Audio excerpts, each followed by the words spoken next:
চাঁদা উঠতে উঠতে শেষ পর্যন্ত মির্জা আব্বাসের কাছে যায়, সেই চাঁদা যায় তারেক রহমানের কাছে। কোন নব্য গ্যাংয়ের কাছে আমরা আমাদের আর দোকান বর্গা দিব না ইনশাআল্লাহ। সবাই আপনারা ঐক্যবদ্ধ থাকবেন। এখানে চাঁদাবাজ প্রতিরোধ কমিটি গঠন করবেন। যারা চাঁদা নিতে আসবে একসাথে সবাইকে বাস নিয়ে রেডি হয়ে সবাইকে দৌড়ানে দিবেন ইনশাআল্লাহ।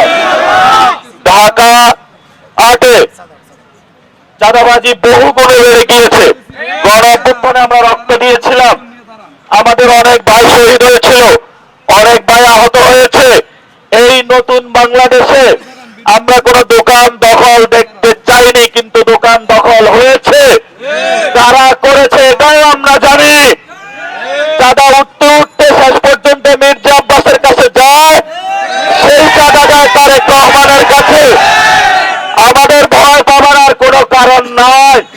যারা চাঁদাবাজ তাদের নাম পোস্টার বানিয়ে নাম লিখে দেওয়ালে দেওয়ালে লিখিয়ে দিবেন, যাতে তারা সমাজের সামনে আর মুখ দেখাতে না আসে।